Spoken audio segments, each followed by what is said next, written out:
Alrighty, here we go. Good afternoon, everyone. Welcome to Smudtalk number 44. We're talking about Transformers, and there's quite a lot of things to talk about. I wasn't too sure because I'm not a huge fan myself, and it's been a while since I've actually watched any of the films, and we have films coming out pretty much every year this time. So, yay for us. There's all kinds of games I know nothing about. So we're going to talk to these guys who hopefully know more than I do, because I know nothing.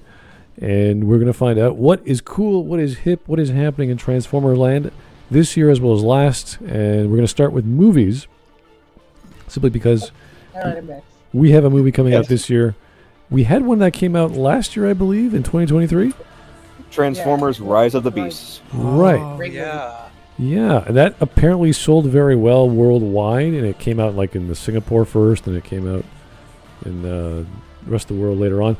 Made about $440 million and took about $200 million to make. So I guess is that a normal budget return, comparative speaking? That's like the definition of good. Yeah, you get double. As far as Yeah, you get your money back plus double. So that's pretty good. Is there like something special about 2023 Rise of the Beast that they didn't do yet, or was it just a normal Autocons versus Decepticons sort of deal? Well, there's no Decepticons in it because they actually brought in the Maximal from Beast Wars in it. And spoiler alert, it's less about the Decepticons and more about the Terrorcons in that movie because Unicron is heavily involved. So they introduced Unicron and had a story with that. Yeah. I unfortunately missed it, but Bumblebee was right before it, right? Yeah, part of it was also the fact that the movie that came before Bumblebee was meant to be a prequel to the Michael Bay Transformers movies, but with Rise of the Beast, they made it clear that they essentially basically fully rebooted the live action films. Yeah. I gotcha. Okay, the new one coming out is called Optimus Prime. What's it called? Transformers 1, and the special thing about that is, out of all the other Transformer live-action films, they're using a different voice actor for Prime, I believe. For Prime and for Megatron. And Megatron. Yeah. Oh, okay. Yep. Also, it is not live-action. It is animated.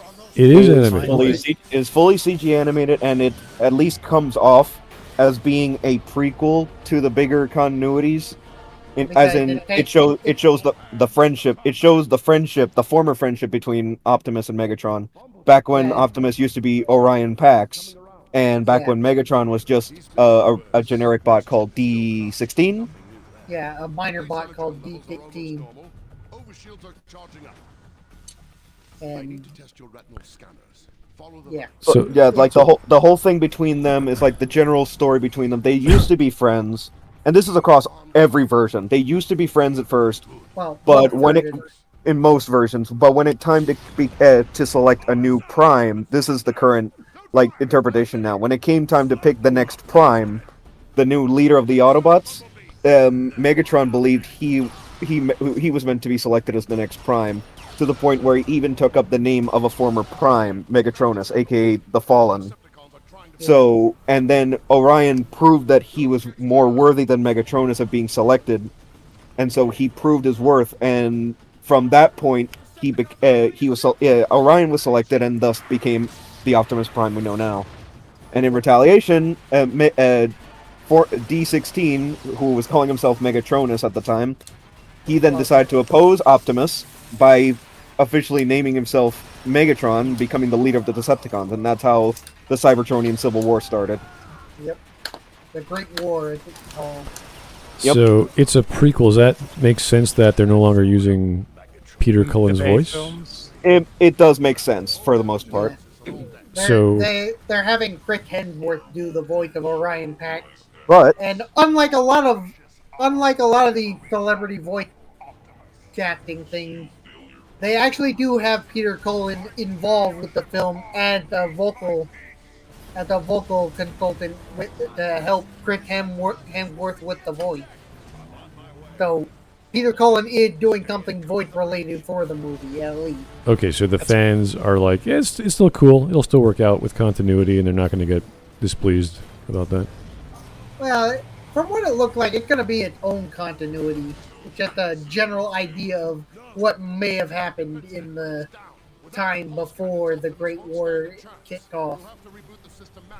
And there's a lot of things from the trailer of Transformers 1 that definitely do not comply with other interpretations. Interesting. I just got news with this week of a collaboration between, I think it's Overwatch 2 and Transformers. I don't know if that's in any relation to the game, meaning you play as a Transformer. I highly doubt it, since Overwatch is very balanced for whenever units come out. So most likely cosmetics. That sometimes tends to be the case, because I do remember another one that I do remember a completely different crossover that Call of Duty had with Godzilla vs. Kong, where they just had Godzilla and Kong walking around, and that's about it. Well, even Overwatch 2 did have like some anime crossover. I think it was Cowboy Bebop actually. Yeah, but comparatively speaking, that's a lot easier to do compared to something like Transformers. Yeah. Fortnite could pull it off because Fortnite is just that crazy at this point. Yeah. But Overwatch 2, which is being a bit more specific in terms of the art style and the design, that could be quite trickier. Did they not do probably Overwatch? Just gonna do like skin for the fighter, for the character. At best it's just cosmetics. Did Fortnite not have Transformers yet? No, yeah, they did. They had Optimus Prime at one point. Yeah. Which I think was for Rise of the Beast. Yeah, and I think Megatron's in there too. We'd have to double check, but I think at least Optimus. You're just unlocking cosmetics for your existing units, I assume. Not actually controlling them or fighting them or anything like that. Yeah. Oh, the cosmetics, if you bring them all together. In some cases, you bring the cosmetics together, and it's as if you're playing the full character. If you have everything, like the outfit and any specific gear exclusive to them, like when they brought in the Dragon Ball stuff, you had the Kamehameha, you could put that one on Goku, and you could transform and everything. That basically, at that point, you're just playing Goku in Fortnite. But for Transformers, it'll be a bit trickier. Yeah. And then speaking of crossover, World of Warships actually had a crossover with Transformers. There's where you could have Optimus Prime, Megatron, Grimlock, or Starscream be your ship captain. Yep. And considering they're so big, they'd actually fit on your ship. So is that like a fun thing for the fans, or is that like, it's a tacky little thing you might be interested if you're into the game already? It's not like you guys rush out, we gotta go play it. Yeah, in the World of Warship one, it's more just a cosmetic thing that's for the fun of it. Yeah, I'm kind of curious how that works financially. Like, why do they do that? Is it to maybe do some marketing for an upcoming product with Transformers, or there's something they're planning with that? It seems kind of random to just have. Well, Fortnite was the one with Fortnite was absolutely for Rise of the Beast. That is without question. But in terms of now with Overwatch 2, I'm just like, what else could they be doing? I'm assuming the movie that's coming out in September? The upcoming movie, Transformers 1 combined with a new game that's being worked on that got delayed to next year. But Hasbro's really going all in with their Transformers Legacy subline right now, which is pretty much just big old celebration of Transformers throughout the ages. Especially considering that I believe this is the 40th anniversary year of Transformers. Yep, the franchise started in 1984. 2024 is the 40th anniversary. Yep. So no better time to do this talk than now. Almost 20 years till the Michael Bay film started. Yeah. Actually, no. 3 more years for the 20th of the Bayverse. Yeah, so I mean almost 3. Yeah, but I was gonna say to bring it back to the question about the movies. It's like I do also want to point out that the 2 games from High Moon Studios, War and Fall, these 2 games started what is universally known as the Aligned Continuity, which was a dedicated connected. A dedicated multimedia project and continuity for all Transformers projects, well, most Transformers projects going forward, starting in 2010 with War for Cybertron. Until they stopped doing it. Until they stopped doing it, but honestly, it was fun while it lasted, at least. At the very least, it did its main job of pretty much bringing together elements from all the previous Transformers series into one continuity to be the baseline for future continuity. Yeah, for the aligned continuity, G1, the original G1 stuff served as the general framework to start everything off. Yeah, general framework, but they also added stuff from the Unicron trilogies, the Beast era. Yeah, there's a little bit of everything to celebrate like the long history of the franchise. I'm kind of curious about that. It seems as if people sort of miss the iconic Generation 1 look because it's so old and that's what everyone sort of grew up on. But well, I mean, if you notice right here, Bumblebee right here, his redesign here has a few select elements from his G1 design, like the horns and the overall shape of the head. Yeah, people seem to like it, but even this game, which is like over 10 years old at least, it's 12 right now. Yeah, it's still popular. Like, people like the new stuff. They like the new look. They like the influence of Michael Bay in the movies. So is it like we want the older stuff to come back, the older storylines of like Unicron and what have you, or do they want new stuff that's always coming out? Well, these two games are the best example of bringing the old and the new together because, again, G1 was the basis for this specific continuity, but again, they brought in stuff that was more recent. Even the animations for the transforming was at least loosely based on how the Bayformers movies did it. Also, the whole thing with Megatron and Optimus Prime being friends before the war. That was a detail started by the Michael Bay movie, and it was reused. Yeah, they had already slightly hinted at that in G1 because G1 already had the idea of Orion Pax, but it was only recently that they introduced that former friendship between them. Yeah. Didn't they bring that into Prime as well? Well, Prime's in the same continuity. Prime is right after this. Yeah, Transformer Prime is part of the aligned continuity. Yeah, the aligned continuity. Some of the Bay designs really seeped into those shows pretty fast. Not entirely though. Yeah, but like especially like Prime Megatron is what I think of immediately. It's like fair, but that was that was the influence from the Bay movies was not too much, at least. Yeah, it was mainly the Optimus Prime Megatron backstory and the fact of the object known as the All Part. He's huge in this one. Yep. All right. I was going to talk about toys just because that's a big part of the franchise in general. And there's the Legacy and there's the Studio series that were announced. And I believe the team said they got some new items. There's the 86 figures. There's the BB movie Skywarp and a bunch of others. There's the 40th anniversary celebration, I think. Is this like a thing? Like, they're making them, so they must be selling. Is this what people want? Like, they want to see the new stuff, or they want like the old stuff to come out more? Well, they want figures. They want figures of both the old stuff and the new stuff. Like currently, there's like, from what I have seen at least, there are 3 currently running Transformers toy line.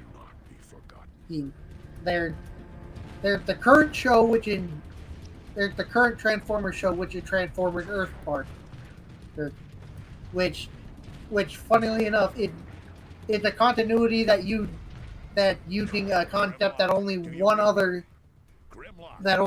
continuity did, and that's the idea of an Autobot Megatron. Yeah. Where Megatron sees the error of his ways and becomes an Autobot.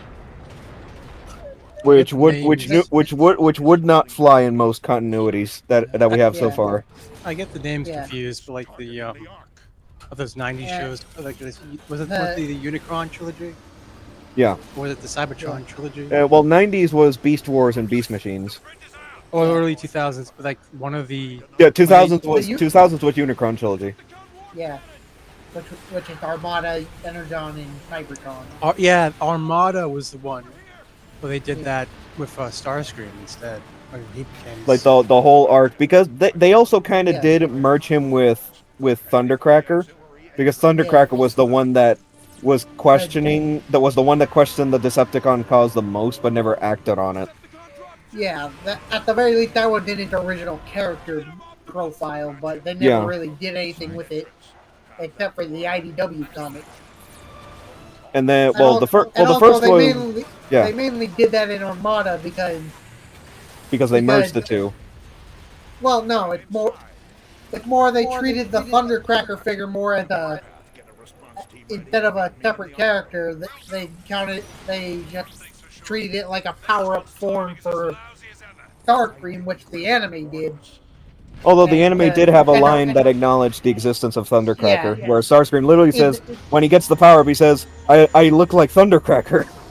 Yeah, that was their way of, like... reconciling that. Yeah, reconciling that. Because they had recolors for 4 of the 5... Well, the first wave of the recolors was 5 of them. One of them, of course, being Megatron, which was, of course, it was going to be renamed to Galvatron because of that. Yeah. But the other 4 were recolors based on characters that did not make the cut for the Armada anime. Yeah. Anyway, back to the toy line thing. The second one, which has been going on for a little while too, is the Studio Series line, which its main claim to fame is being very show or movie accurate. Right. And it had its own... And the Studio Series mainly focuses on the movie, but there is a small subline of it called the Gamer Edition, which is specifically for figures based on the characters' appearances in these video games, right? In the High Moon Studios games, they dedicated a line entirely just for these 2 games. Yeah. Okay. And then the third currently running line is the Legacy line. Yeah. Which has had other subtitles too, mainly Evolution and United. And Legacy is pretty much celebrating the entire franchise by releasing figures based on characters from all across the Transformers mythos. So it seems as if there's so many continuities, and they're on different media. Is there the quintessential one? Like right now, I was told this is the quintessential video game for Transformers. It's the best of the best out of like how many there are. Yeah, this one and the first one. Yeah, between the two are the ones that are held in high regard. And is that because of the medium, or is that because of the continuity, like the world it's in? Like, what's the reasoning? Well, first and foremost, because of how really good they are as games. And also because of how much love and respect that these 2 games have for the entire franchise. I feel like a Transformer. Plus, there's the whole fact that they were the start of the Alliance continuity, so... Yeah, been part of the big initiative to have everything be interconnected. Yeah, this seems very, like everything seems like it's hand-created. Like, it's all scripted to be a certain way. Everything is cinematic and reactive to just like you're playing, you're listening to the narrative, you're interacting. Like there's a lot going. I can't imagine other games being as good as this, but again, I haven't tried many. So yeah, there's a lot of other good Transformers games too. Like Transformers Devastation, which takes place entirely in the G1 continuity, just a little bit before the movie. I remember I played a really good game. The first movie game of the Bay films. I remember was good. It wasn't really story heavy, but then there was the Transformers Armada PS2 game, which is really good. As an aside for a moment, here's Is that a sword? This is Grimlock's room. A bit of a hint towards something later. Grimlock's unfettered anger represents as much danger for the Autobots as it does. Always a dinosaur. That's one of the details that these games bring in. That's the fact that Grimlock was always such a hothead, and needless to say, we won't see it today. But needless to say, he's kind of paying the price for it as we speak. Me, Grimlock, no like order. But part of the whole appeal of this game is because all the love and attention that they put towards mainly G1, but especially towards the entire franchise. They show how big fans they are for this IP. Yeah, well, kind of like the Arkham, like the original Arkhams. They have hints at like just all the lore. Yeah. And So that's the gaming side of things. What about the movies? What's the quintessential, like, nowadays? Not necessarily the 80s. Oh, you could say the original 80s movie. But what's the fans' response to, like, the best movie to watch, or the best movie in general for entertainment? Both of them say Bumblebee. Bumblebee, just because like the first 10 minutes of showing, well, the whole movie's decent, but like the first start of it is showing the Cybertron War. Unlike the Michael Bay movie before them, they actually made a lot of the characters like the updated G1 design. And they look so much better. They look so much better than the design from the Michael Bay movie before. Yeah, in this case, it is still using, again, with the designs, they're also using G1 as a framework, but they also at the same time look like very much their own thing. Yeah, especially considering these two games are taking place entirely on Cybertron, so they're during the Great War. So they're using their Cybertronian vehicle mode. Did you see any of the Michael Bay films? Oh, geez. Back in the day, I saw the first one. I saw a little bit of the second. I think a lot of people agree, like, if there's one Michael Bay Transformers movie that, at least good to watch, it's the first one. Some people say the first one, others say Dark of the Moon, because Dark of the Moon is noticeably... No. I know it's shit. I'm not saying it's not. But I'm saying that Dark of the Moon is when they started bringing in more of the retro stuff. Like, they've literally brought in Sentinel Prime, and the bigger thing was that they brought in Leonard Nimoy to voice Sentinel Prime in the third movie. If I had a nickel for every time Leonard Nimoy voiced a robot in a Transformers movie, I'd have 2 nickels. But you can, we'd happen twice. Yeah, especially, I'm pretty sure, I think the way Michael Bay was able to get Nimoy for that role, I think, if I remember correctly, Leonard Nimoy had married into the Bay family, and that's how Michael Bay was able to get him. He did? Yes! He had married, I think, one of Michael Bay's cousins, I think. What the fuck? I know, as weird as it sounds, that's how we got it. That is the strangest Hollywood connection I think. Yeah, you want to talk Hollywood, not just Hollywood connections, straight up family connections at that point. And as a reminder, Leonard Nimoy was in the original Transformers movie as Galvatron. As far as movies go, people would kind of just hold up the original, and now Bumblebee, and I guess. Which the thing is, before we move on to the next question, it's like I do like that in terms of the animated stuff, when Nimoy did the voice in the movie, when season 3 of the G1 cartoon premiered after that, they explained the change in voice as after the events of the movie, Galvatron just went straight up insane, which is why the voice went back to Frank Welker. But that's the in-universe explanation. Except now it's more Frank Welker's natural voice, so he sounds like Fred Jones. And he made Galvatron sound even crazier. Yeah. All right, good stuff. I was going to ask about, because we have live-action movies, that people are usually involved in the stories, but not as much, obviously, as the Transformers. Is this a good thing to do, to have people in the mix? It seems like they're always off to the side.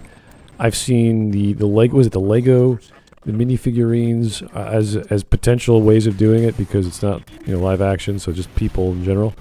But is it better to have them in these stories, or do you want to focus just on the Transformers themselves? It's a two-way street on that. Also, being of the audio cutting out. I can hear you. Yeah, give me a moment. Sorry, but go ahead and answer that while I bring it back. But ever since the beginning, humans have always been involved, because they're pretty much all the time they're fighting here on Earth. So humans are going to be a big part of it. So, and there's a lot of great human characters in the franchise too. Like G1, there was the Witwicky family, with Spike and Sparkplug of Witwicky, and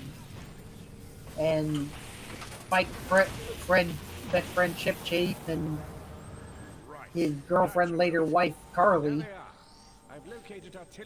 And then we jump, and Daniel too, and then we could jump to other generations like the Unicron trilogy, where we had the trio from Armada, we had Kicker from Energon, another trio of kids from Cybertron, Sari Sundak from Animated, as far as I can recall, and they brought in the wikis again for the Bayverse as well.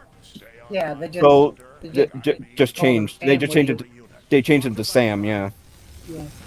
Is it more of a case of, like, let's say Godzilla, where Godzilla is the main draw, but you have like these humans in the background, or are they more integrated in the story? In the case of Transformers, they are much more integrated into the story. Yeah. Mainly because, like, you know, they're fighting their war on our planet. So, you know, the humans are kind of involved in it. So it only makes sense to have characters that stumble onto the conflict and get involved to, like, help the effort against the Decepticons. And on occasion, on the very, very, very rare occasion, have the occasional human, albeit temporarily, work with the Decepticons. Yeah, there have been plenty of times where there have been human villains that oppose the Autobots, or just normal people that oppose the Autobots because they didn't like the fact that they were bringing their war to our planet. So, and you'll see more of that whole human distrusting of the Cybertronians in, like, the comic book, mainly the old Marvel comics from the 80s. Yeah, it seems there's lots of plots focused around the Autobots versus Decepticons, but yeah, there are. I remember people, like, the start of the films are usually introducing through people what their lives are like and how they get changed as the Transformers introduce themselves and what conflicts they go through. So I don't remember how much we're... In this continuity, the Aligned continuity, in Transformers Prime, there's a human terrorist group called Mech, which ultimately starts seeking out, like, Cybertronian technology so they can pretty much use it to make their own powerful weapons and stuff, so they can take over the world or whatever. And they actually managed to do some gruesome stuff. Well, if you're looking through a Transformer guide.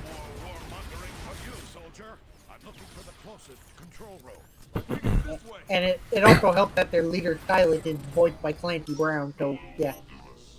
Also, I do also want to add. I do want to show, like, a quick little special Easter egg that they added to this.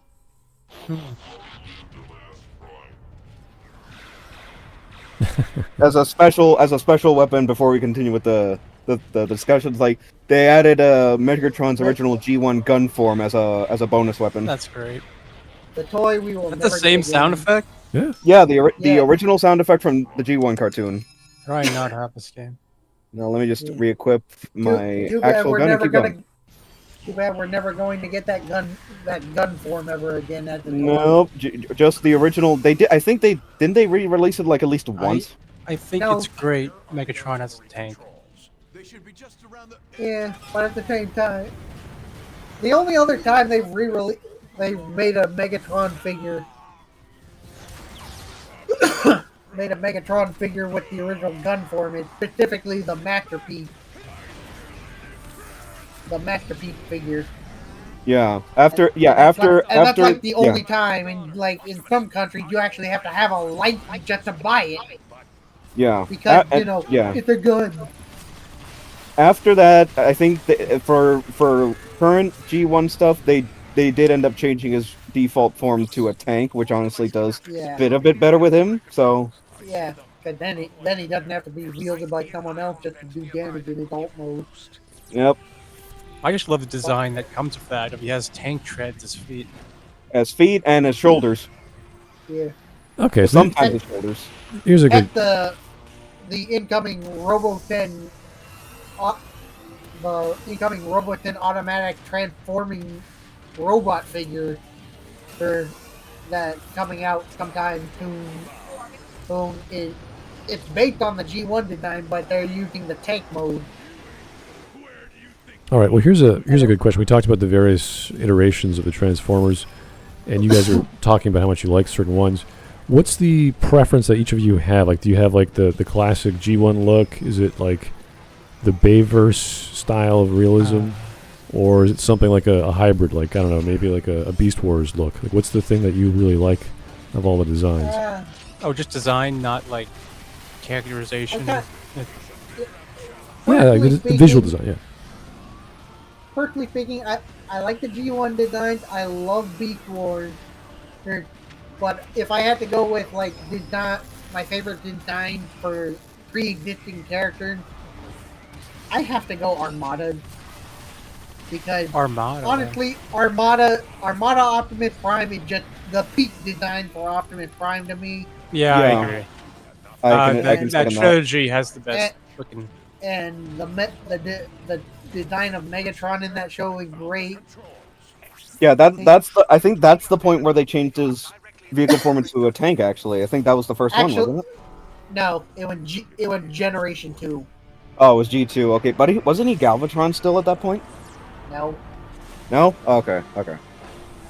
My favorite Decepticon looks are actually from animated, and then with Autobots. Animated pretty good too. I like the stylized. Favorite Megatron look right there.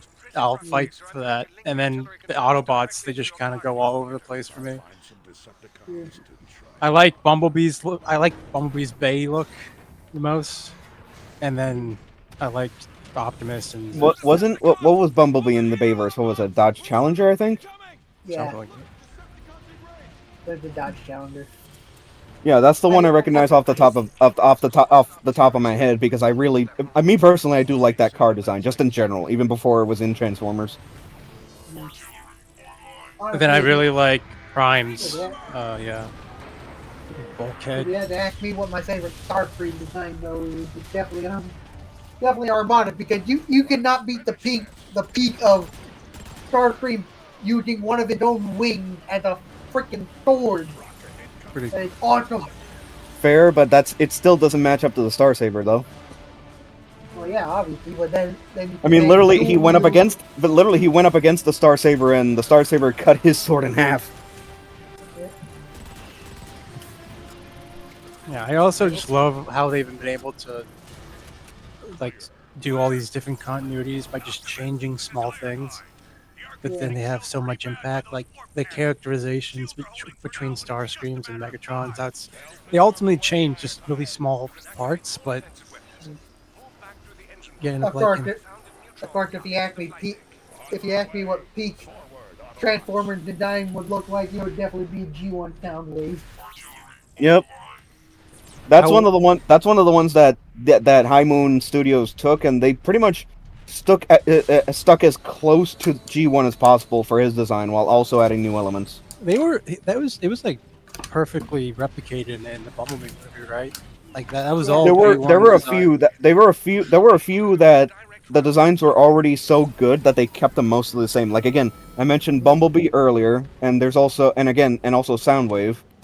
Yeah, but they also had the Seeker, they had Ravage, they had Shockwave. The only one that was majorly different was Blitzwing in that movie.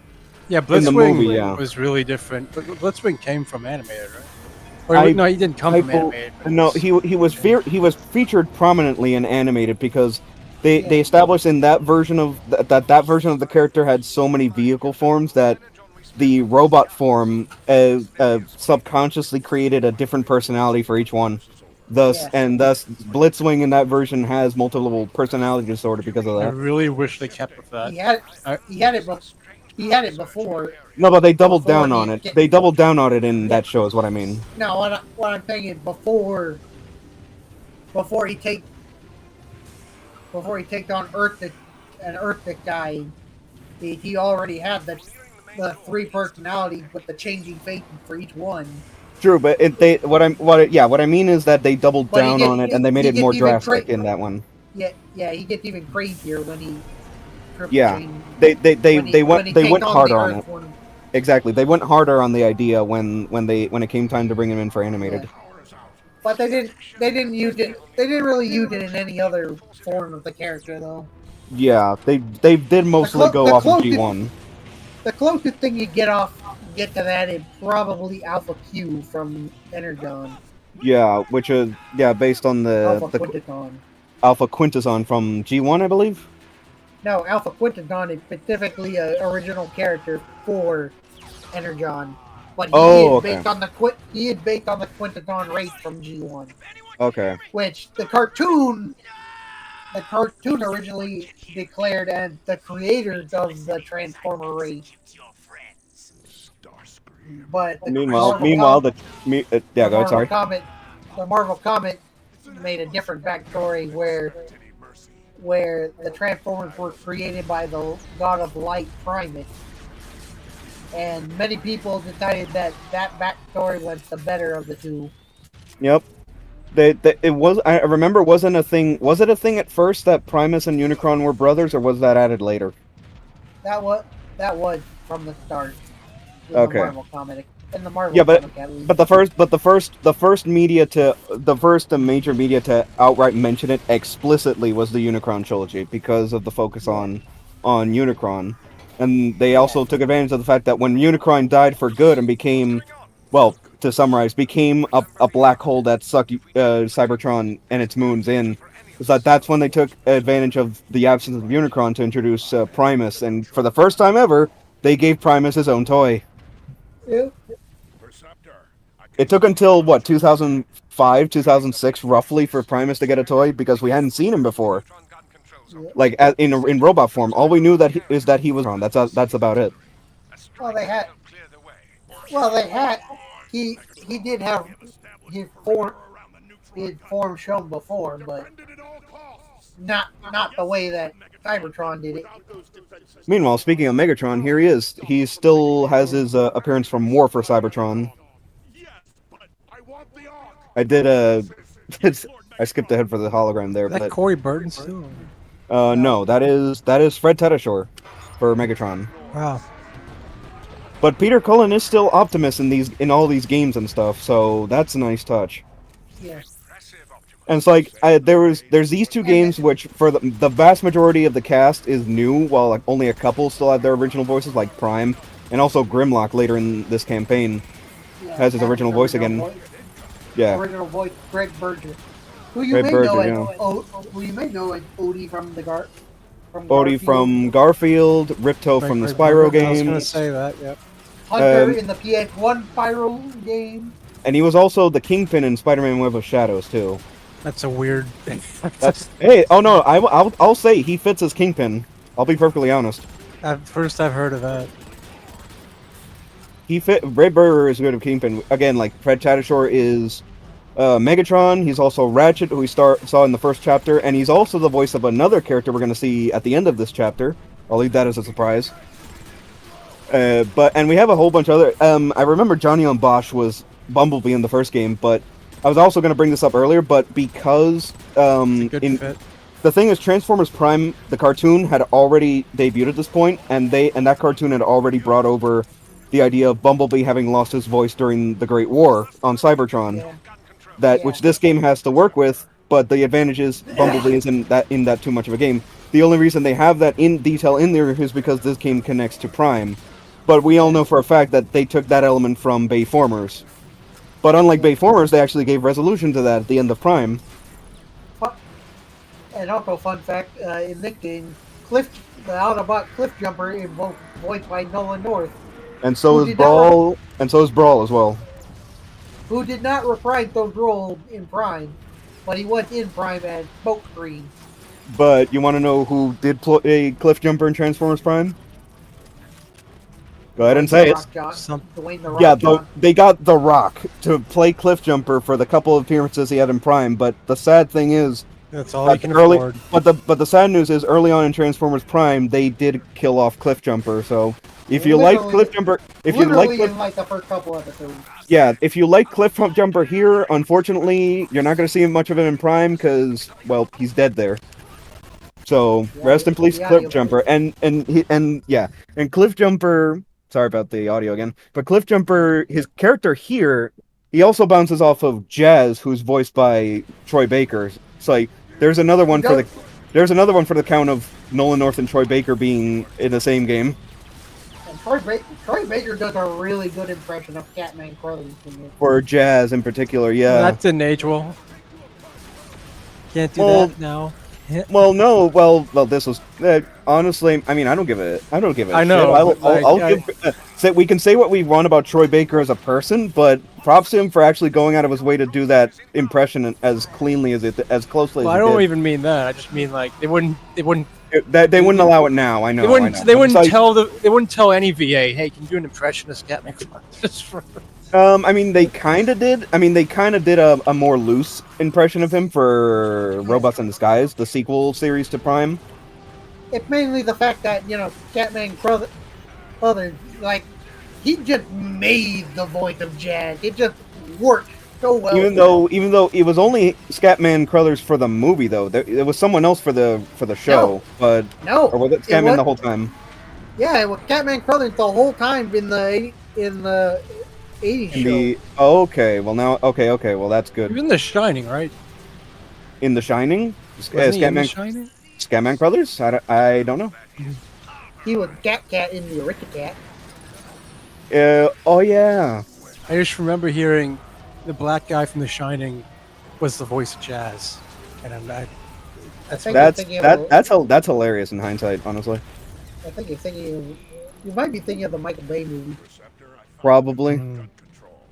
But either way, it's like, yeah, it's like the Transformers always did get as many good talent as possible. Yeah, even back in the 80s, they were getting celebrity voice talent. I was gonna say, wasn't Jim Ward the voice of Teletran 1 in G1, or was it someone else? No, that was Casey Kasem. Oh, that was Casey Kasem, but I do remember in the next game that's really good for Transformers, which is Transformers Devastation, made by Platinum Games, by the way. They got Jim Ward for that one, and he was close enough for Teletran 1. Yeah, he was very close to Casey Kasem's take on it. Yeah, and for Devastation in particular, they brought back as many of the original G1 voice actors as they possibly could. Although they didn't use all of them. They didn't use all of them in all the roles that they did before. Frank Welker did reprise his roles as Soundwave and Megatron, but he didn't do the voice of Rumble in that game. Not that. And Corey Burton did not reprise his role as Shockwave in that game. But honestly, it was still close enough. Whoa. Who's your but favorite? They did also get the original voice of Bumblebee. Yeah, so it's like starting in the 2010s, it's like Transformers projects more and more started to pay more respect to the old guard by bringing them back whenever they could. Yeah. Which was always appreciated. And even new actors they brought in later. I do remember one in particular. I remember Michael Ironside they had in Prime as Ultra Magnus. And they also brought in David Kaye, who used to be Megatron in the Unicron trilogy and Beast Wars, but they had him come back in Prime as Hardshell, one of the Insecticons. Who actually did share who did share one scene with Megatron. So there's a scene where Megatron is talking to Megatron. Essentially. Was he the voice actor for the Ant in Beast Wars? I'm trying to remember his name. Ant? David Kaye, you mean? Inferno? Was it Inferno? He always kept calling Megatron my queen. It's kind of fun. That's Inferno. Yeah, okay. That's Inferno. Okay, for the royalty! For the royalty, yeah. And Megatron took advantage of that as much as possible, despite how much it irritated him. I'm far too used to Corey. At the very least, Inferno ended up being the most loyal Predacon. Well, you want to talk about the more memorable Predacons. There's also the one specifically that you won't shut up about. Yeah, it's Waspinator, my beloved. Yeah, beloved. I wouldn't go as far as beloved. That's your joke, but What was the one you brought up? That like team of I already forgot. The team of jet fighters of Decepticons that are like the the Seekers. The Yeah, Seekers. they That's came from Starscream's animated. team. Yeah, they came That's- from animated. Sorry. Well, the team itself pretty much- did, but the characters were already a thing before. That's pretty much a thing in all the continuity, though, Ginga, that all the Seekers share a body design with Starscream. Yeah, but in animated specifically, it was that they were all clones of him. And animated, they were like, played off that. here's a femme Starscream. It's Slipstream. Yeah, that character that would later be known as Slipstream. I'm heading back to you. Sedge. Who's alright? It's like it was. I think. What's the full team? I think it's Thundercracker, Skywarp, Slipstream. Trying to remember the names. There were Starscream, Thundercracker, Skywarp, Slipstream, Thrust as Ramjet, well. Yeah, Thrust and Ramjet, yeah, Sunstorm. Slipstream now. Then there's even more. One of them I can remember Oh. is Acid Storm. Oh, Yeah, isn't Blitzwing part of that team, or is he standalone? No, because he's a triple changer. Oh We yeah, talked- he's a full team on his own. we were talking big name talent for voices. Can't forget Jeffrey Combs as Ratchet. Oh yeah. Oh yeah, in the cartoon, it's like because Fucking also love remember Jeffrey Combs. because the two High Moon games and Prime are in the same continuity. It's like this game ends, and I'm actually gonna show it after. I'm gonna show the next chapter, and then I'm going straight to the final chapter just to show how the other side of the other perspective of the first chapter, because the first chapter of this game is a flash forward to when the Autobots and Decepticons leave Cybertron to the wormhole that eventually leads them to Earth. And I am going to show that after this next chapter. Transformer Prime definitely got a lot of them. That one's a lot. That one got a lot of celebrity. I mean, we already mentioned The Rock as Cliffjumper before they killed him off. But there's also human ally Agent William Fowler, who's voiced by Ernie Hudson. Yes, another one. Stimuli Montana. And I also mentioned Ultra Magnus being voiced by Michael Ironside. yeah, an Alpha Trion voiced by George Takei. Yep, they got a lot of big talent for that cartoon. That's how much of a high priority the Align continuity was for Hasbro. Breakdown was voiced by Adam Baldwin. Before all the current stuff. Predaking was voiced by Peter Mendoza. Yeah, that was a good one too. We already mentioned David Kay coming back to the franchise as Hardshell. What's that? No, Ah, yes. May we introduce you to the latest addition in this game, Metroplex, one of the Titans. one of the Titan Cybertronians, Well, that's bigger than Devastator. Yes. much bigger than Devastator. I think even bigger than Trypticon and Omega Supreme Tripticon in this version. is Titan. Omega Supreme, not as much. Well, I'm just talking size, not so much rank. Rank is a whole other discussion, but Well, yeah, Tripticon is definitely a Titan. You try to wrap your head how big a human is compared to that. Just like a human already fits in it. A human to a Transformer is already the size of an action figure to them. Imagine Metroplex added on top of that. Look, there he goes, ripping and tearing through the Decepticons. Yeah, Cybertronian playing with their humans, and here comes the giant fish!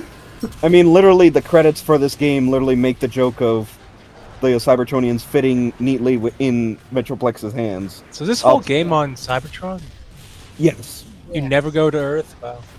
Not once in this entire game. This is all focused on having the setup for the Great War on Cybertron, and then the game ends with them going into the wormhole that would eventually lead them to Earth, which then leads into the 4 million year time skip between the Great War and the Cybertronian War on Earth. That's a hell of a time skip. Just remember being a knockout in respecting your privacy by knocking, but asserting its authority by coming in anyway. Ah, yes. Oh, yeah. Knockout being voiced by Darren Norris. That's another one. Which is funny. 'Cause that wasn't even his first Transformers role. He actually played. He was in the Armada game. Was In it the Knockout? Armada game, yeah. Was That's Knockout Rebel made by Prime? Or was he originally? Wait, who? Knockout was not made by Prime, but the Prime incarnation of Knockout became the Like most the famous go-to. example. Yeah, kind of like how I already forgot the name. But like Pretty much how the animated version of Bulkhead became the Bulkhead. And I most- think the go-to. Yeah, because I'm example. pretty sure Bulkhead was a new creation for animated, wasn't he? Yes and The no. name There- was used before, but not the actual One- character. Yeah, it was used one time before in Transformers Energon.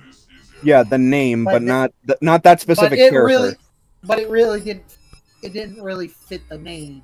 didn't animated Shockwave design become like the go-to for a while? The one with the blaster arm. Not really. Well, Not that one specifically. He always had the blaster arm since G1. I do want to point out that this game also establishes this continuity's version of how he got the blaster arm. Grimlock just bites it off. Actually, in the chapter earlier in that chapter, you see the blaster arm in like a container, and then at the end of that chapter, Grimlock bites Shockwave's arm off, which then prompts him to get the blaster arm when it comes time for him to show up in Transformers Prime. But the weird thing, though, the weird detail, the multiplayer for War for Cybertron for the previous game has Shockwave already with his blaster arm, so that's a bit of an oversight there when it came to between multiplayer and the stories. Also, you have a lot of whatever it is the credits are. Yeah. The currency. Is it just credits? Yeah, the Energon chips. Oh, Energon chips. He had been addicted to this game. Yeah, it's like I would personally argue that this and the first game are without a doubt they're two of the best Transformers games ever made. With Devastation at a very close third, but still really good. And in terms of the entire industry, these two, at least Fall of Cybertron, as well as War, like these two definitely are up there on the list of greatest of all time. Because this is just another third-person shooter, but what matters more than anything is the story and pretty much the reverence for the franchise that these two games have. What shows did you guys watch? Like I haven't seen all of them. I've started with Unicron Trilogy. Fun fact in this game, Shockwave is voiced by Steve Bloom. Yeah. In this game and the previous one. And the previous game, later on in Transformers Prime, he was Steve Bloom Starscream. voiced Starscream. He's the best Starscream. I do want to mention that about Shockwave specifically when he voiced Shockwave in this game. Is the fact that from this game came a fan theory that because Steve Bloom voiced the narrator of the first game, that a lot of people put it together that in the first game the narrator was probably Shockwave, retelling the events from his perspective, just because the voice is exactly the same, which makes sense considering he's a bit of a historian on the Decepticon side. Meanwhile, Shockwave in Transformers Prime is voiced by David Sobolov. Yep. He's done a lot of things. He's Dr. Fate in Injustice 2, Gorilla God in Justice League Action. Oh yeah, that one too. Did Stephen Avery voice a Transformer? I don't recall. Fun fact, David Sobolov was also the voice of Depth Charge from Beast Wars. Oh, that's a good one. So it wasn't his first Transformers role. Oh, good to know. He also did Darkseid in the 2006 video game Justice League Heroes. Smud, you have the crap one. questions on shows? I just have one more. It's the last one. I don't know if it's going to be very relevant because we saw some fan service from that gun that we saw that you could pull out here. And fan service is always different depending on the medium. So if it's a video game, you can get away with a lot more. It works with gameplay and mechanics and what have you. But Yeah, in that case, it's not. In that case, it's fan service that isn't intrusive. It's like it's there if you want to see it or use it. yeah, as It's opposed not in to your face. a movie where they'll do the little jokes or they'll have a little scenes. Like there's dumb things in the movies as well that have nothing to do with fan service per se, but it's just like, hey, let's have Mark Wahlberg crack open a beer. It's like, no, there's no need to do that. So, stuff like that is kind of goofy. But does it work? Where does it work well? Like, obviously in video games, but which one specifically? Like, was it the gun that we saw previously, or was there something specific that you thought? That's one good example where it does work really well. It's a bonus. It's an unlockable that if you want to use it, it's there. It's a neat little reference. You have fun. But then there's also things like later on in the game, Megatron will take on Starscream, who's trying to take command of the Decepticon, and they literally quote Starscream's coronation from the movie. Yeah, where it's like when Megatron. Well, we're gonna see it at the end of this chapter. When Megatron is killed, and then when he's resurrected later in the story and he comes up to Starscream's coronation as leader of the Decepticons, it's basically almost a one-for-one recreation of the scene from the original movie. Yeah. Coronation Starscream, This is bad comedy. Literally using the same lines to get the point across. Even though at that point Megatron was Galvatron in the movie, but it's still the same robot underneath. So, but that part of that whole thing is because they were trying to keep things tightly knit because Prime had already come out at this point, and they were trying to be consistent with that. Yeah. But it still works, to be perfectly honest. Yeah. Well, I think you mentioned about the shows. Didn't you? I think I heard you mention somebody watched Prime. The original. Oh, I was like growing up during that time, so yeah, I saw the original, the Beast Wars for sure in the '90s because that was like the was it post mainframe? So all this the style of I think that wasn't that mainframe that did it. I think so. If I remember correctly. Like after reboot, after they did other things and they got hired to do other stuff. Not too many people liked the art style because it was still pretty basic 3D. But it was definitely sometime after reboot because you can tell the quality from reboot to Beast Wars was a decent enough uptick in comparison.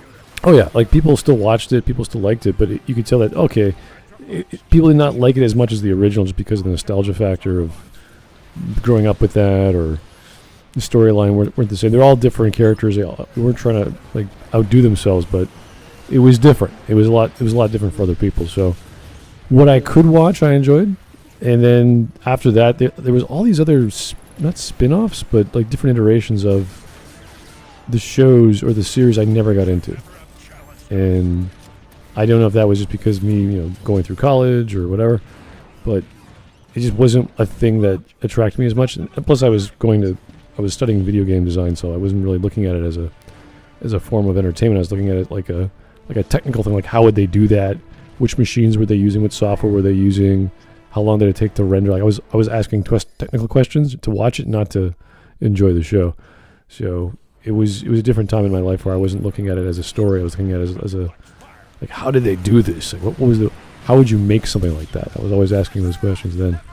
So, but then that's then Michael Bay came out years later, and that's where my interest went a little different.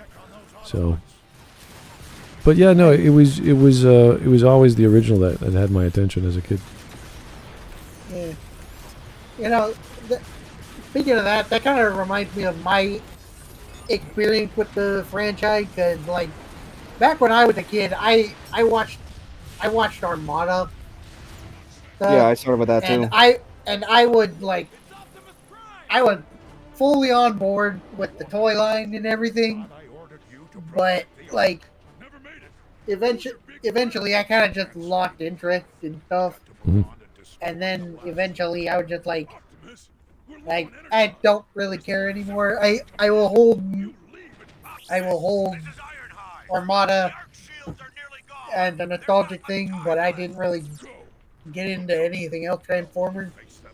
Yeah. Then, like a few years ago, I got me Transformers Armada on DVD, the whole I show, need to do that. and then I watched it with Ginga, and Yep. it slowly restarted my interest in Transformers.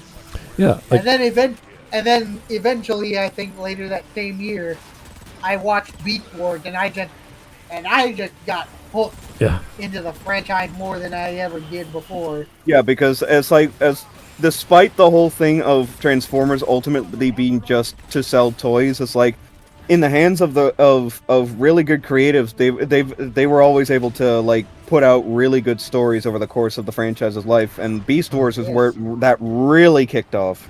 Yeah. Yeah. When I was a kid, I remember playing with I had the Stegosaurus Transformer, and my That brother was Snarl. Yeah, it was Snarl, and my brother had the Triceratops one. So Slug. yes, like these were Yeah. just Currently known as Slug, but back then he was known It was as Slag. originally, well, the story originally he was known as Slag, and then they found out that Slag was, I believe, in England it was a slur for something, and then they Yeah, changed it it to was Slug. They changed it to pretty Slug, mu- and then it- in it universe they pretty- acknowledged the name change. Yeah, it pretty much the slur, pretty much British slang for calling a woman a slut. Pretty oh much. dear. Yeah, So, unfortunately, even though Slug is a dude, yeah. which Never heard that. ultimately doesn't matter, but just to clear that up. Now, ultimately, they just later changed his name to Slug, but they still poke fun at his original name every so often. Yeah. I know. Like early on, they said it's like, oh hey, what was it?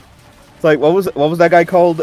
Slag. I'm pretty sure he's called Slug. He doesn't want to talk about it, or something like that. I don't remember the exact line. My apologies. I remember in one of the comments they made a joke about it where Slug said, "Weren't you called Slag?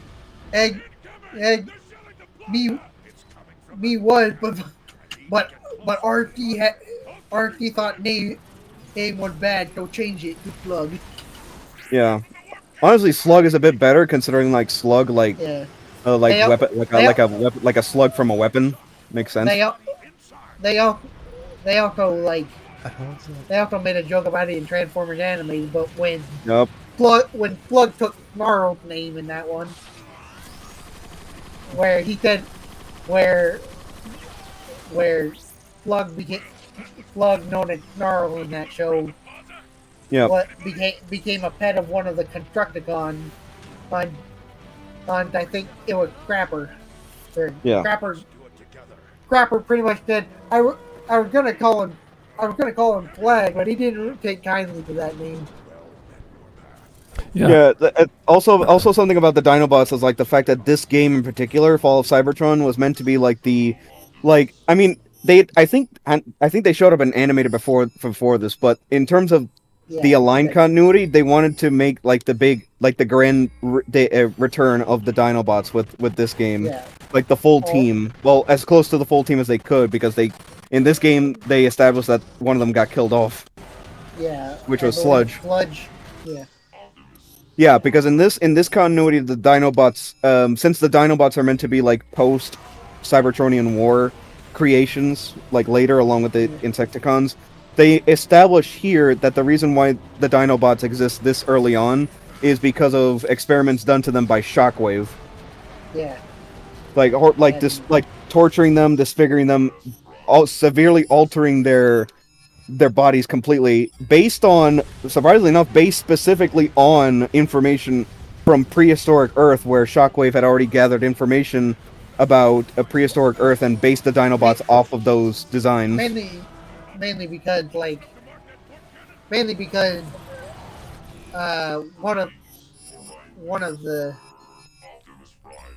one of the original 13 Prime team was the first Transformer with a beast mode. Yeah, he was the And first Cyber- one.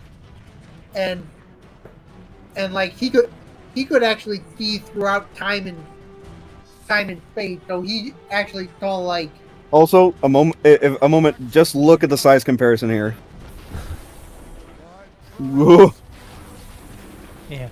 Literally walking over you. But yeah, one of the original Wait, do you 13 control him? Prime No, was just direct his attacks. But go ahead, Keyblade. one of the original 13 Prime. Like one of the original 13 primes had a beast mode. I can see through time. Yeah, it was Onyx Prime. Onyx Prime, and that's another thing. That's another thing that the Aligned Continuity did make its best attempt to try to rectify and streamline the whole thing. That there have been a lot of characters over the years after Optimus that were subtitled Prime. But in the Aligned Continuity, they decided to make that a bigger part of the lore and decided to create the original 13 Primes. Yeah. The predecessors of all the Transformers on Cybertron that were created by Primus himself. Now that doesn't apply to every continuity. Some have more, some have less. But in terms of this in terms of this continuity in particular that we're experiencing on screen, it's specifically the 13. Yeah. And Onyx Prime is the first Transformer with a beast mode.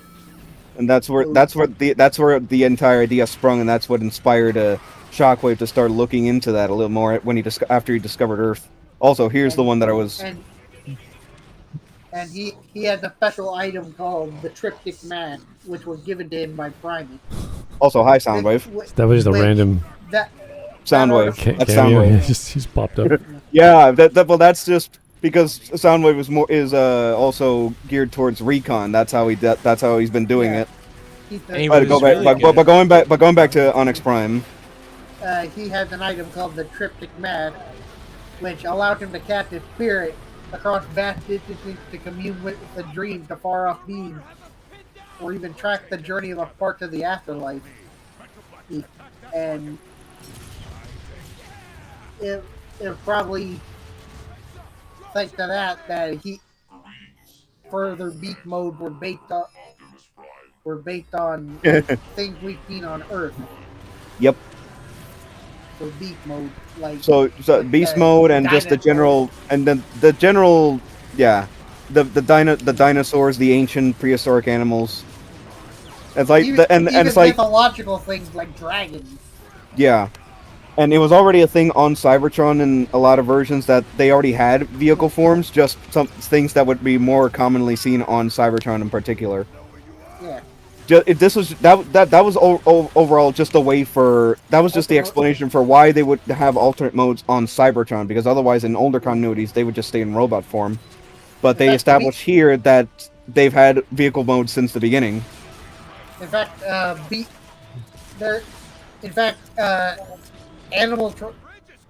any Transformers that have like beast mode where they turn into animals before the more common beast mode from the Beast Wars came in. Though the Transformers that have beast mode were based on like the wildlife on Cybertron, which conveniently looked a lot like Earth and other planets.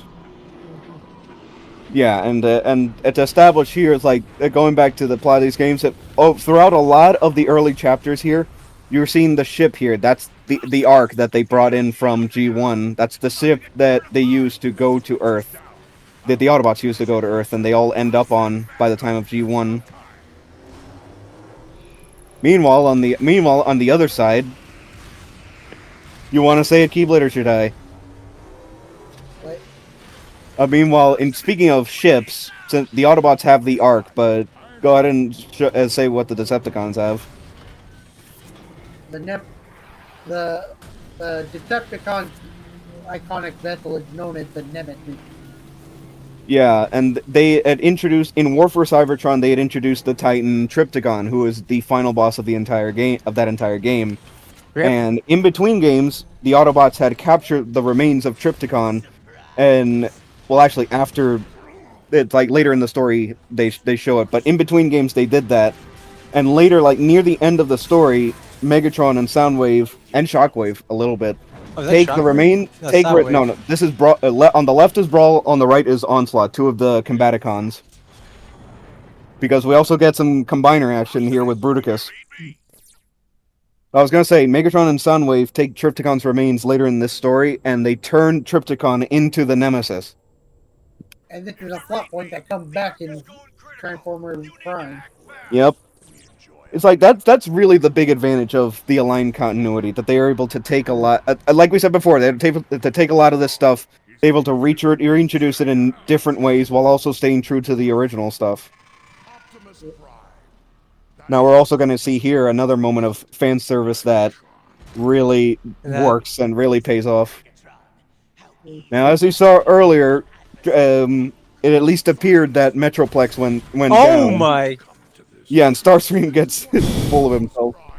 Yep. This game is not afraid to pull its punches when it comes to, like, showing, like, the casualties of war. Like, two soldiers here dying, too. Oh yeah, Soundwave. Yep, Soundwave, and right next to him is That's a really good Soundwave look. Onslaught. And also, I was going to say that Metroplex is the other character voiced by Fred Tatasciore in this game. The bird looks a little low res, but Laserbeak. yes. Really, Thread? Also, Starscream just died. No, he didn't. Okay, yeah, look. No, he didn't. He gets the shit kicked out of him in this game, but he's persistent. Also, welcome back, Metroplex. Oh, he's back. Yep. Metroplex jump scares. Takes more than that to take down a Titan. And now for Megatron to get his just desserts. Oh. Oh, he'll be okay. Do it again. Okay, maybe not. Yeah, he's flat. Oh no, he's good. He's okay. Never mind. He's gone. Do it again. I'm sorry. I can't hear. I can't hear you, everyone, over the sound of Megatron's massive karma. Oh my god! Fourth time. Jeez. Yeah. Yeah, you need a lot of plot armor to survive that. I'm just like he straight up dies. Oh, he died. Yeah.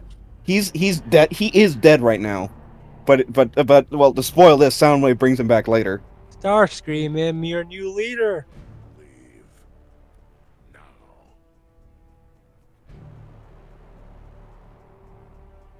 Yeah, Megatron's straight up dead, when usually it's Optimus that dies first. Decepticons, Megatron has perished, betrayed by his foolish pride. But I figured, I might as well also, just to round this whole thing out, also show the very last chapter of the campaign to bring the whole thing back around. So, let's just, actually, let's keep going with characters. Let's, obviously, Optimus Prime, strong, stoic leader of the Autobots. Like, and the whole story behind him is the fact that the Peter Cullen based the voice of the character off of his own brother, who was in the Marine Corps at the time when Cullen was auditioning. Who's It's this like guy? it's like that's Ironhide. It's a very different Ironhide. And Peter Cullen told this story many times. His brother, when he told his brother that he was gonna avoid the giant heroic robot. It's like, and then his brother Larry Cullen said, "It's like, Peter, if you're going to be a hero, be a real hero. Don't be like one of those '80s those action film heroes." And the line that's be strong enough to be gentle. That's what Peter Cullen's brother told him. Actually, let me just quit out here and go directly to the final chapter. But the whole thing, but a character like Optimus is like, aside from Optimus himself, we're never going to get another character like him ever again.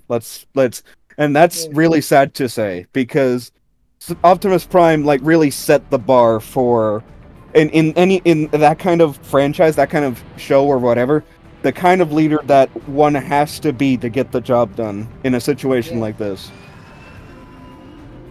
Many children saw that cartoon robot like a father.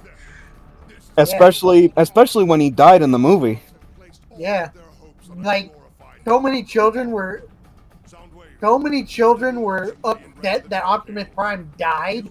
That Hasbro got tons of letters. A lot of fan mail, I think, right? like lots of angry parent mail.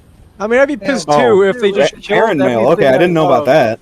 They just I do killed know that every it- character. I do Like, know it was a lot of kids parent- that wrote in, but Parent, yeah, there were a lot of kids, but there were also a lot of parents that were utterly pissed because their kids were like really sad over the death of Optimus Prime.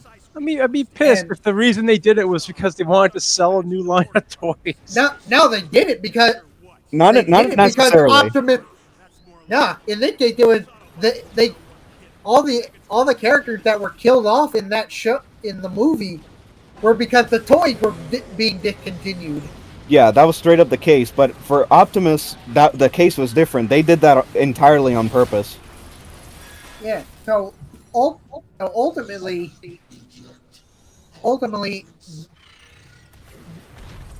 the Optimus Prime dying in the movie ended up being a necessary evil that taught Hasbro the importance of their characters. Yeah. And then they can't just kill them off with like reckless abandon. Yeah. Meanwhile, on the other side of the yeah, go ahead. Sorry. Yeah. Yeah, but meanwhile, on the other side of the coin, there's the absolutely diabolical mastermind Megatron, who is not afraid to pull his punches, even against his own troops. Oh wow, that guy. It's like there's a reason why they always like give Megatron that kind of like strong voice. I mean, here Tadashore does a good job here. Like, but honestly, no one beats Welker or David Kay either. Is Tadastor kind of trying to sound like the Bay Megatron? Not necessarily. Well, actually, High Moon also did a Dark of the Moon tie-in game where Tadashore also voiced Megatron in that, and in that one he did literally try to do the Bayformers one. The Hugo Weaving one. The Hugo Weaving. It was Hugo Weaving for the first 3 movies, and then when Megatron came back as a Galvatron, they were able to get Welker back. Yeah, they got Welker back, mainly because Michael Bay actually changed his mind on Frank Welker and Megatron at that point. Which I'm just like, do we even know the story for why it was Hugo Weaving at first? Wait, he actively didn't want Welker as Mel. Yeah, Yeah, it's like because- the thing is because the one he wanted was Weaving, but Weaving himself did not want to be part of any of that. Yeah. And As opposed to Leonard Nimoy in the 3rd movie, where he couldn't have been happier to come back to Transformers after all that time. yeah. That's a big difference. It's like you could say in terms of the legacy of the franchise, you could say Transformers is a bit of an acquired taste in terms of people on the outside of the whole thing, but if you get the right people, it's like you're gonna get something good. Oh, do you want to know a fun fact about the Bay films too? Yeah, go ahead. Jason Voorhees is canon to the Bay Transformers movies. Is he really though? Yes, or are he you is. just pulling my leg? I'm not pulling your leg at all. He's Kane Hodder? No, the reboot, the 2009 Friday the 13th. Oh yeah, there was a reboot of that. I forgot about that. Yeah, that Jason is in the Transformers universe. Okay, okay. Now I get it. I was gonna say it's like yeah, but it's like the thing is the thing is like Hugo Weaving did not want to be there for the Bayformer stuff, but he still did a decent job being as close enough to Welker. Yeah, But you know the difference. Then he started running his mouth about how much he didn't like it and like how he thought it was beneath him. And it pissed off Michael Bay. which was a really bad move. I'll say that much. Yeah. Yeah. But then you get some of the other actors that have appeared in Transformers life, like again George Takei or The Rock or things like that. It's like, well, I don't think they've run their mouths being in Transformers. If anything, they did enjoy their time, albeit brief. Yeah. Doing stuff for the franchise. Yeah. Also, fun fact: the Decepticon logo is based on Soundwave's head. Yes, it straight up is. But if you want to talk about the quality of stories over the years in terms of all of the franchises, like G1 obviously is the first one. It's like that one's like falling in the same footsteps as the other Hasbro properties like My Little Pony, G.I. Joe, that standard sell toys to kids thing. Yeah. But you could You But could they tell definitely starting put with, making a story. but once we got to the first movie, things really started to kick up a notch in terms of the quality of the writing, because the first I think at least like the first third of the first movie is still some of the best Transformers has ever done. But the rest of the movie now with hindsight, does definitely fall shorter and shorter every time you like look back towards it. The rest of the movie after all the deaths and stuff, but Yeah. in terms of the overall franchise, they started to get better from there. They start, and especially you can especially tell in Beast Wars, where the stories didn't have to be that good for a show like that from Mainframe and stuff, but they definitely put their all into that one. And then from then on, Transformers really started to become more of a vehicle towards making good stories. And in more recent times, they really started to play into the war story aspect of it. Like again, with these games, with animated, all that stuff going forward.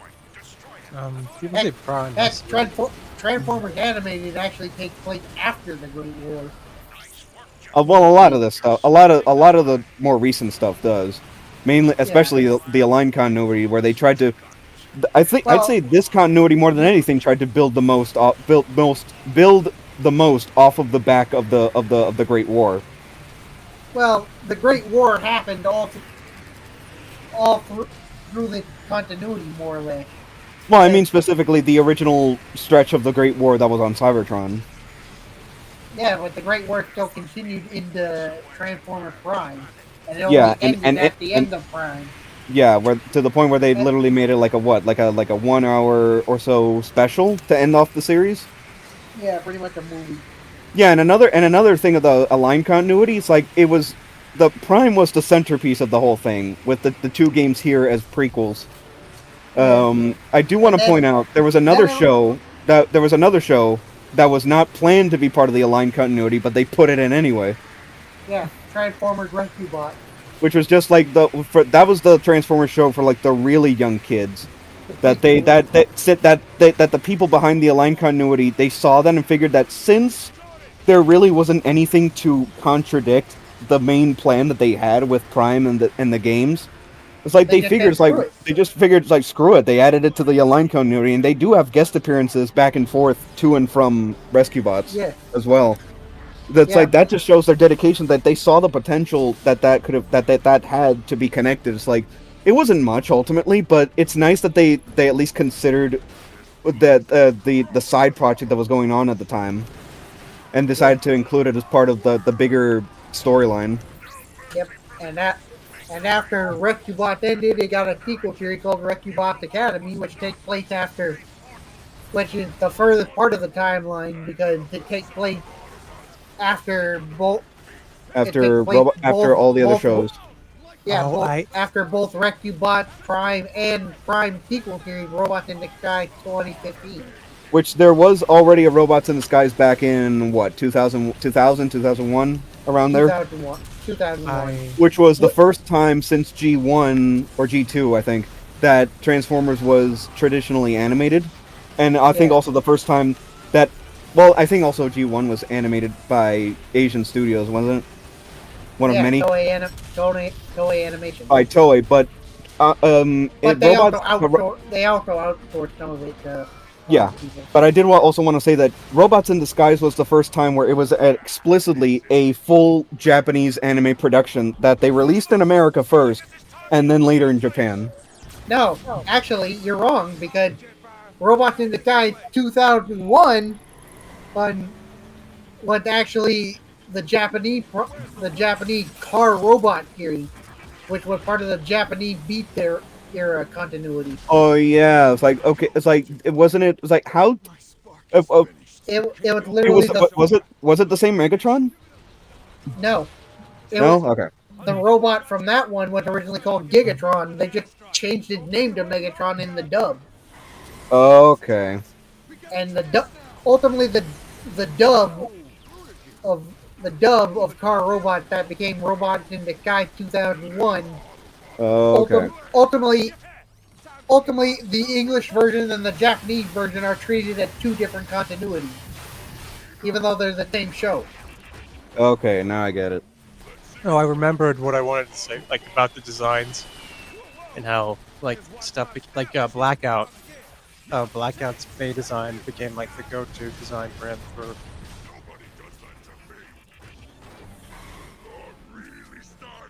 If that's probably correct. Yeah, but then the whole thing of, okay, so it was Armada that was the first one that like fully its own thing and was a Japanese production that came out in America first. Yeah. Yeah, because like that was the point.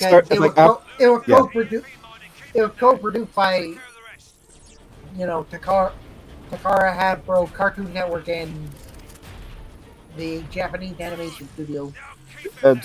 I do not remember what the studio was.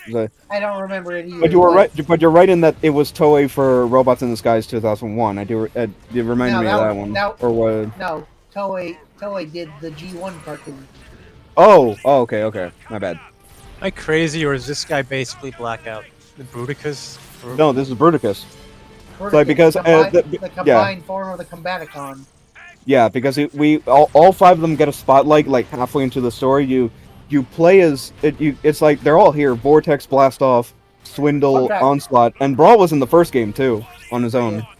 Yeah. Fun fact: in the G1 cartoon, Blastoff was voiced by Milton James, who you may recognize and several voices from Spyro 2, Ripto Graves, but most prominently Moneybags, yes. And also the voice of Vegeta in Dragon Ball GT Final Bout. What? The one time, yeah. Oh, so the one-off like Steve Blum. Yeah, it's like the same game that had, I think, at least Steve Bloom as Goku. Steve Bloom, Goku, and playing a Gohan. Adult Gohan, yeah. Also, we're all caught up with the first chapter. We see the continuation of this, once again showing more of the rivalry between these two. And this is before they reach Earth. So ultimately it's like I'm still gonna die on the hill that Transformers, like, ultimately it is just to sell toys. Let's be perfectly clear. Yeah. That's at least how it started, and there is still some of that around. There's definitely some of that around, but there's a lot of that around. But also, there's plenty of potential for good media and good stories out of the franchise, to come out of this franchise, like I said earlier. And this is one really big example of that. Yeah. A lot of shows back in the 80s were specifically made to sell toys, but they actually put effort into their lore and stuff. Not so much in My Little Pony at first, because there's still the complaint from back then that My Little Pony is specifically the one that people complained was just to sell toys, because there was not a lot going on in that movie. At least Transformers had the advantage of they had the big lineup switch up. They had the Death of Prime. They had Unicron, Galvatron, all that.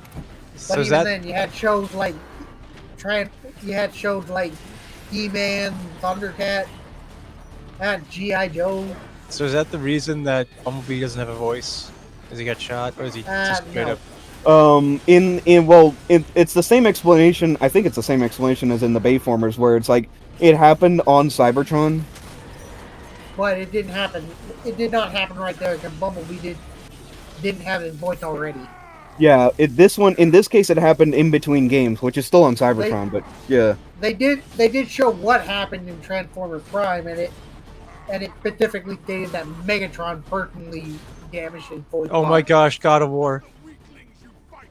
Yeah, but pay attention to this line. On the contrary, my friends are the source of my strength. Meanwhile, Kingdom Hearts fans everywhere having a tizzy. I don't need a weapon. My friends are my power. Yeah, basically all the Kingdom Hearts fans having a tizzy over that one line. But honestly, that's another factor of the difference between Optimus and Megatron. How they treat the people under them. It's like Megatron, like the Decepticons claim to be loyal to Megatron, but where you see loyalty in this franchise, real loyalty is with the Autobots, because they will die to each other no matter what. Well, he's the only one. If anything, with the Decepticons, they're not loyal. They're not really loyal to Megatron. They're afraid of him, if anything. They're loyal to the Decepticon cause. To the cause, and in terms of Megatron, they just fear him because he's just that powerful. Except for Soundwave. Except for Soundwave. Whereas with Prime. Soundwave is the most loyal Decepticon. In fact, I don't remember if it specific. Well, I was going to say before that. I don't remember if it's in the Aligned continuity, but one of the continuity, they specifically had Megatron and Soundwave actually fight to be the leader of the Decepticon. Well, I mean, in like the Gladiator arena, and Megatron flat out said if it was a fight to the death, then Soundwave would have won. Yeah. But it was just a fight to wound first. I mean, also, Soundwave is so loyal to the point where back in the original movie, if the one reason Soundwave would have had reason to contest leadership from the other Decepticons after Megatron died was specifically just to turn Astro Train around to get Megatron's remains. And that's it, because he was just that loyal to Megatron specifically. That was literally the main reason him and his cadet were fighting inside Astro Train against the other Decepticon for leadership. Specifically because he would have told, if he won, he would have told Astro Train, turn the fuck around. So turn around. Exactly. It's like Soundwave would have done that in a heartbeat the moment he got leadership. Is Shockwave not in this? He is. It's just I skipped directly to the last chapter just to round out the talk. But yeah, Shockwave is in this. We said earlier he's voiced by Steve Bloom, and the voice for that fits really well. It's like, and Shockwave plays an integral role in Grimlock's arc here. Although you'll never meet Corey Burton when he did female. Is RC in this, or is that the end? Oh, that's the end. No, she's not in the game. She showed up in Prime. And obviously, and once you want, yeah. I mean, if we keep talking, I was gonna say that as one last special fan service for Transformers fans, like you got the touch from the original movie.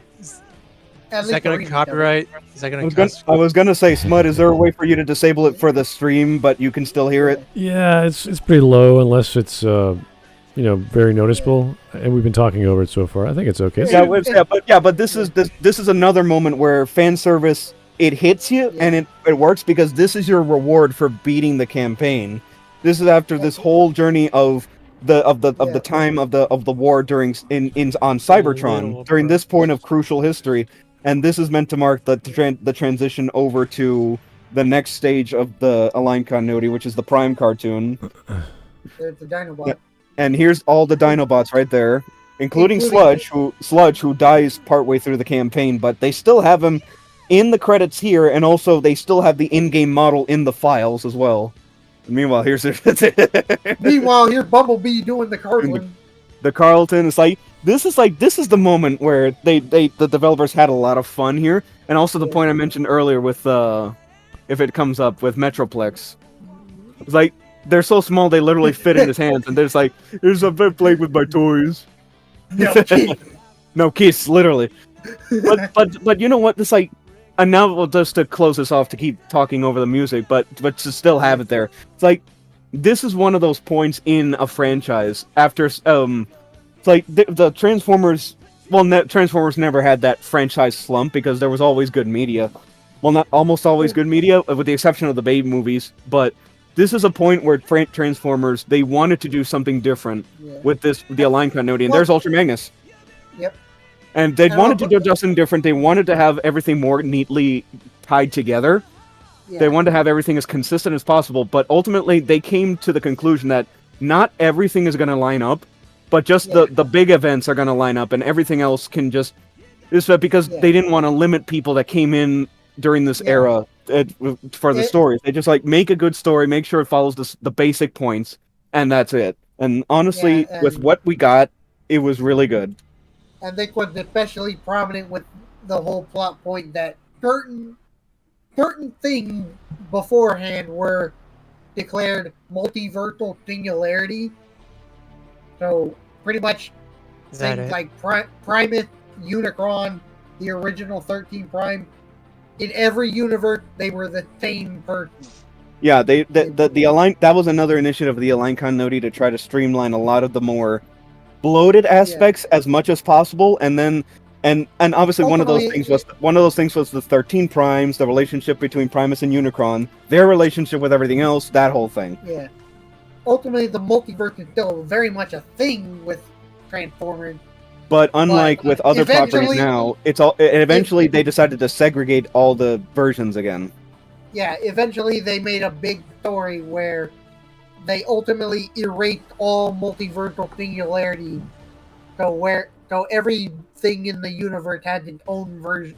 Every universe had their own version of those singularities. So, Yeah, so now, and in ev- terms of stories, everything is now its own thing again, like it was before. Because yeah, they did dabble in the multiverse for quite a while, but ultimately they decided it's like, we don't want to do that. At least Well, not they still- too soon. and they- Again, at least not too soon. So we're just gonna separate everything again well, they still do the multiverse stuff. on In occasion. fact, the Transformers Legacy line is pretty much based on that, because it's literally making new figures of characters from across the different universes, and some of them they just reuse old figures, like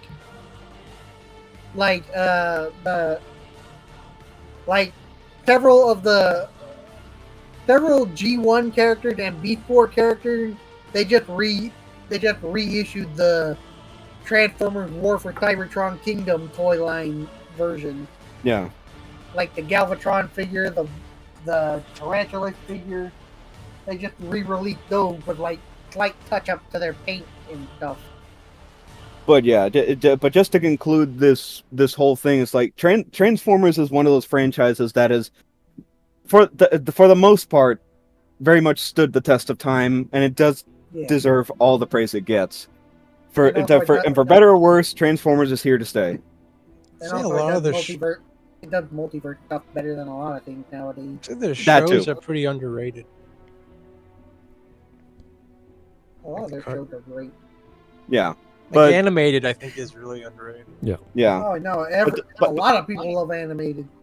But to sum up, just as a closing line, it's like Transformers gets, for better or worse, is here to stay. Hopefully, we'll get Yep. plenty more stories in the plenty more good stories in the future, and hopefully, Transformers 1 it comes out and is at least a decent movie. I am still very interested. Spoiler alert! Yeah, spoiler alert for Ride of the Beast. By the way, I am very much interested in seeing how they're gonna make GI Joe with the Transformers film. Yeah, just to end on For this the point, it's live-action like film. they teased GI Joe at the end of the Rise of the Beast, so hopefully they know they get their head they don't get their heads in their asses when it comes to trying to cross things over. Hopefully they take it slow, they plan it out, and at they the just very and they're least- able to do it well. At the very least, with GI Joe, it's easier to do that with GI Joe, considering the fact that Transformers and GI Joe have crossed over countless times before. Yeah, so there's at least precedence for In- that. It's like In the original G1 cartoon, there was an episode that actually had a retired Cobra commander as the main source of the conflict, because he had illegal technology or whatever that put Transformer minds into like synthetic human shells, and then Cobra was responsible for Megatron upgrade to a G2 self in the comic. yeah. And then the IDW comic had G.I. Joe as the main Earth faction that several Transformers worked with, including Thundercracker and Skywarp.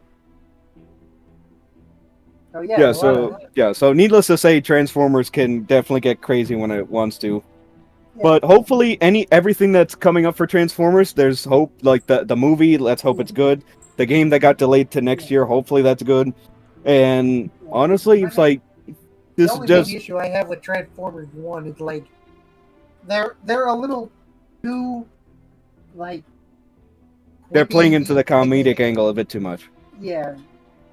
And don't get me wrong, I definitely like to see the corny side of Transformers again from the G1 cartoon. Fair. Which you'll probably see if we're doing memes.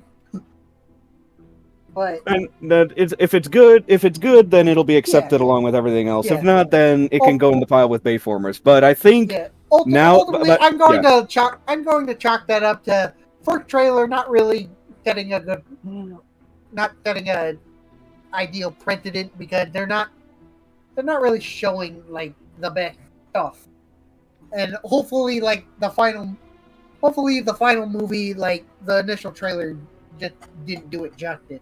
Yeah. But I think we can actually close out there. It's just hoping that whatever is in store for Transformers comes out good, and if not, it goes in the Michael Bay pile. Hey, first one was okay.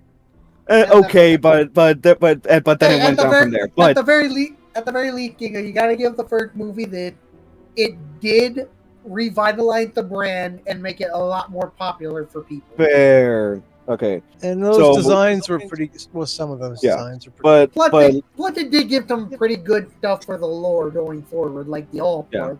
fair. But I think we can. But I Oh, I think forgot about that. just hoping that. But I think we can close it out there. Just hoping that Yeah. whatever's in store is good, and if not, the Bay pile. So And at Smud, the very- go ahead and so And if yeah. not, the very least, the toy line good. Yeah, the toys are always something really good to look forward to in this franchise. But I think My now, wallet is screaming. but now, Smut, I think you can close us off Yeah. with that.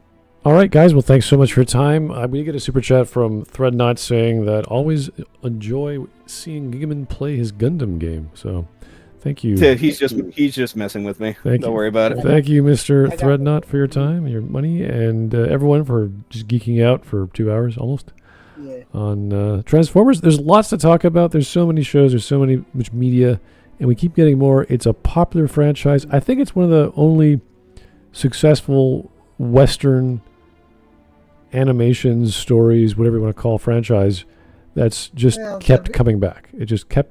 That it keeps coming Well, back, and it keeps coming back strong. Yeah, it's Well, not. to be fair, it's more of a mix of Western and Eastern things because Yeah, remember that Transformers is specifically a joint thing between Takara Tomy and Hasbro. yeah, Right. yeah, and hopefully, and once again, whatever's in store with Transformers, be it toys, be it games, movies, shows, comics, Hopefully whatever. we can get more good stuff. Hopefully, we get more good stuff. Exactly, and I think And right there, And hopefully we get more things of Optimus Prime being Bowen. yeah, and I think we can call it there. All right, guys. Well, have yourself a good one. Thanks for your time. We'll talk to you soon. Good night. Till Till- all